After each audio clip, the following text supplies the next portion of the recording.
Hey guys, how are you? Welcome into a Tuesday morning edition of the Daily Juice Podcast with me, Matt Perrault, here on BettingPros.com. You can follow me on Twitter at SportsTalkMatt. BettingPros is on Twitter at BettingPros. BetMGM, our title sponsor, available in Illinois. Got a bunch of DMs from you guys who are using this. It works in Illinois now. You bet $10 using the promo code JUICE150 at signup, and you get $50 three times in your account. 3 bets, $50 in your account, win or lose on the $10 bet. You are getting there thanks to BetMGM and BetMGM.com with that promo code JUICE150. All right, we haven't had a sweep in a while. That was a sweep. Gonzaga under, check mark. Over for Toronto, check mark. Both player props come in, check mark, check mark. 4-0 day for us on a Monday. It's a hell of a start to the week. Get a little winning day on Sunday, winning day on Monday, up nearly a unit and a half. Okay, let's go. I like it. So today's a Tuesday. I'm going to have some things in the Discord channel, all right? A bunch of you guys signed up, newbies, into the Discord channel. Welcome. Very cool to have you. Discord is easy to get into. It's always free. Everything we do is free here with Betting Pros, but link underneath me on YouTube or you guys, bettingpros.com/chat to get in is the free invitation to get into the Discord channel. I've got a basketball bet, an NBA parlay, and a hockey total. I mean, I'm getting a little predictable, but when they're cashing, why stop? I mean, I might have another college basketball play. Gonzaga is in the final. Need to see what the total is versus who they play. Santa Clara and St. Mary's are playing right now. So I like Santa Clara in that game. I bet plus 4.5 in that game, but we'll see what happens. I may have some other things in play. NBA player props, very possible. I'll have more action. I guarantee you this. We've been hot. We've done well. I'm going to have a little more than my normal 3 or 4 bets. I'll have a little more than that going here today on a Tuesday. Midweek, big week in Vegas, all sorts of conference championships. The Big West Conference tournament starts. The Mountain West Conference, the Mountain West Conference tournament plays here in Vegas. What else? You got the West Coast Conference final tonight. So a lot of things happening in Vegas coming up here for us. So I will have some more stuff going probably than normal, but we will have 3 bets here on the podcast, and we'll see what we can do if we can keep going with it. Okay, couple of quick things here, and no, that's it. We'll get right to the picks. I was going to talk about something else. Well, no, I will talk about it. Calvin Ridley getting popped for betting on football is a really interesting conversation. Calvin Ridley should be suspended, but the NFL gave Ray Rice a 2-game suspension until the video came out for what he did to his girlfriend. Ridley's getting a year. Stephen Ross, the owner of the Miami Dolphins, offered to pay his head coach $100K a game to throw a season. Stephen Ross is still an owner, and he's not suspended for anything. Daniel Snyder has been accused of a horrific working culture for women in his organization. But Daniel Snyder is still the owner and has not been suspended from the Washington football team. It's just a little hard to stomach, I guess is what I'm saying. The league is worried about integrity. Fine. Austin Eckler hosts a DFS show during the football season. DFS is gambling, guys. Okay? I have no problem with it. I like it. It's a great activity. It's awesome. It's gambling. Same thing we do here every day. Same thing. So how can an active NFL player, if you're accusing, some type of inside information or integrity issue, how are you allowing football players who are active to host daily fantasy shows? Isn't that a little weird?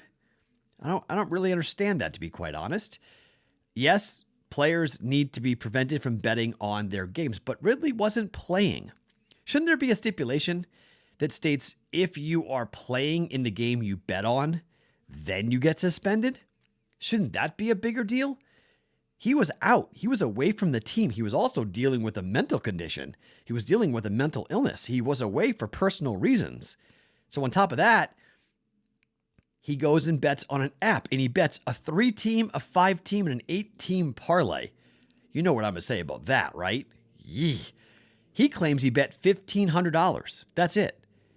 He's going to give up $11 million. $11 million. And the kicker, the sports book turned him in. The book he used turned him in for betting on the app with an account listed to his name. He could have said somebody else did it. He didn't. He said, I did it. A year? A year's salary for that. Man, I know the league is worried, but there's all sorts of hypocrisy going on here. It's the NFL, so of course it's hypocrisy. But I don't know if the punishment fits the crime here for Calvin Ridley. If he played in the games, okay. But you allow Austin Eckler to talk about teammates in games he's playing in. Not a coach. Just something to think about if we're going to chuck Calvin Ridley under the bus for betting. Some other things going on here in the NFL that may need to be addressed before we start to throw him $11 million under the bus for what he did, betting on 3 games in parlays on top of that. And if it is $1,500, yeah, it's bad. Not debating it. He should be suspended. I think it's fine. 4-game suspension would have been fine. A whole year?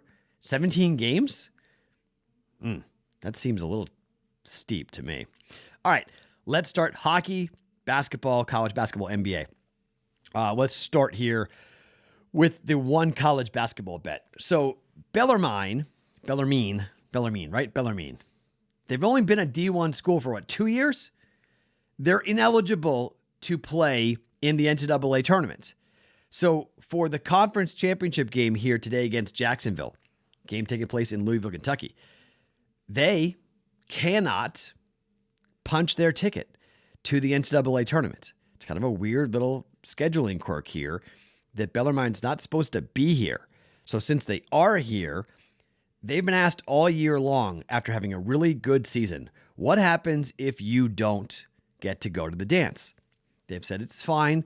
We have motivation. We're all good. It's no worries. We're okay. But this is the Atlantic Sun Championship game, and if Jacksonville wins, the Dolphins are going dancing, and the Knights are not. 11-5, both teams in conference play. This game taking place here at Freedom Hall in Kentucky.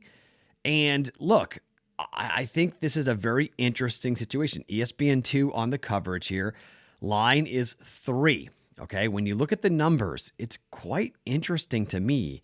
Jacksonville on the road, away from home, 10-5 ATS.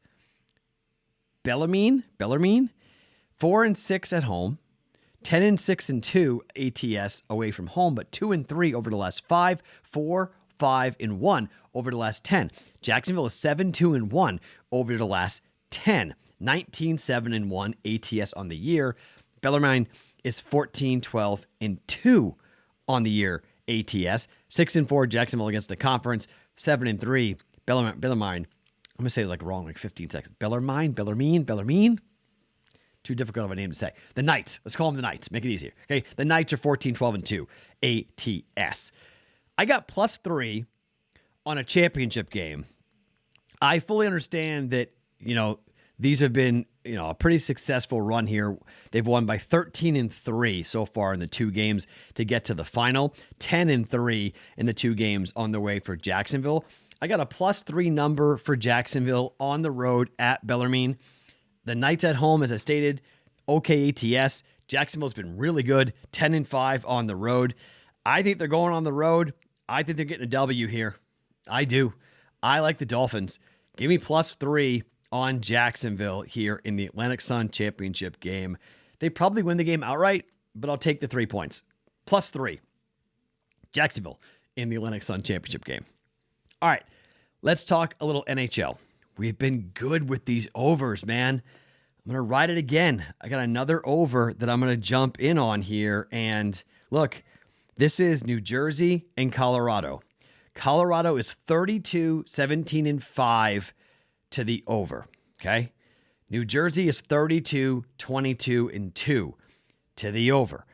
I'm not going to overthink this, okay? We've seen these games. We've seen what's been going on here. And look, total is 6. It's juiced to the under. It's -105 to the over right now for these two teams.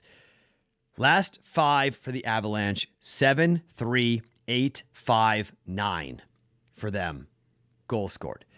For the Devils, 5, 4, 7, 9, 13. First meeting of the year. Colorado on the road is 18, 8, and 2. New Jersey at home is 12, 13, and 3. You've got a high-flying, high-scoring offense here off back-to-back losses. Colorado lost 2-1 to Arizona on the road. They lost to Calgary 4-3 at home. This team is 41, 11, and 5. They're going to come out flying here, and I don't think the Devils are going to have much of an answer here. I think the Devils are giving up a bunch. You want to go team total Colorado? Yup, I'm on that. I like that. You want to go puck line Colorado? Yup, I like that. I'm going to take the easy way out here and take 6, which gives us a push potential on a 4-2 final. Colorado 4-2, maybe a 5-2, 4-3 potential, 6-1 potential for Colorado to go put a lot of goals up here on New Jersey. I'm going to bet the over. Half a unit over minus 105, over 6 for the Devils and the Colorado Avalanche. Just going to keep on betting these teams, Colorado and the Devils. Devils right now, by the way, are what? 1, 2, 3, 4, 5, 6, 7th in the NHL. Colorado is 5th in the NFL, in the NHL, excuse me, 2 overs. So 2 high-scoring teams for games, much like last night with Columbus and Toronto. You know, that was number 1 and number 10. Game flew over. Same thing happened tonight here. Devils over 6 goals against Colorado. And then NBA-wise, I'm going to do something that's probably dumb. But it's Tuesday. Want to have a little fun. Here's what I'm doing. So my co-host on the Bostonian versus the Book, a guy named Dave Sherapan, who you guys know. He's been on a variety of things I've done with BettingPros, but Dave and I work every day. Dave has a number that he considers to be a stop sign for betting. It's 7. When the books put the number at 7, he says that they are very concerned that the team that's going to win by is laying 7 will win and not cover. The Suns and the Warriors are both favored by 7 points tonight. Now, the Warriors are at home. They didn't send anybody to Denver. Team covered, by the way, on that game against Denver. But they're at home here tonight against the LA Clippers. Number 7, Curry, Clay, Wiggins, they're all supposed to play, okay? Number 7, the Phoenix Suns are on the road against Orlando, who are 16 and 49. At home, they're 7 and 22. It's a bad basketball team. Number 7. I don't do teasers. I'm teasing this. It's minus 110 to tease Golden State minus 7 on a 5-point teaser down to 2. And the Suns at minus 7, 5-point teaser against the Magic down to 2. You can parlay the money lines together at minus 124 if you want to do that and just do a straight money line bet. But I'd rather get minus 110. And the number, look, if one of these teams win by 1, we do lose. Okay, I get that. But you have a 2 with a push potential. They win. Chances are they're not going to win by 1 point. They're going to win by 2 or more on either leg. Why not? It's a Tuesday. Let's have some fun. 5-point teaser. Half a unit, minus 110, Suns minus 2, Warriors minus 2 for a half a unit. Like I mentioned, we'll have more coming up here on the Discord channel. I'll have other bets, Gonzaga and their game against whomever in the championship game, other bets potentially to be made here in college basketball. But for today, over 6 goals, Devils and the Avalanche at minus 105. Jacksonville plus 3 in the Atlantic Sun Championship game at minus 110. Warriors Suns 5-point teaser. Both teams minus 2 at minus 110. All 3 bets for a half a unit. More to come in the Discord channel. Those are the bets for right now here on a Tuesday. My name is Matt Perrault. You can follow me on Twitter at SportsTalkMatt. Each and every morning, it's the Daily Juice Podcast. Always being brought to you by BetMGM.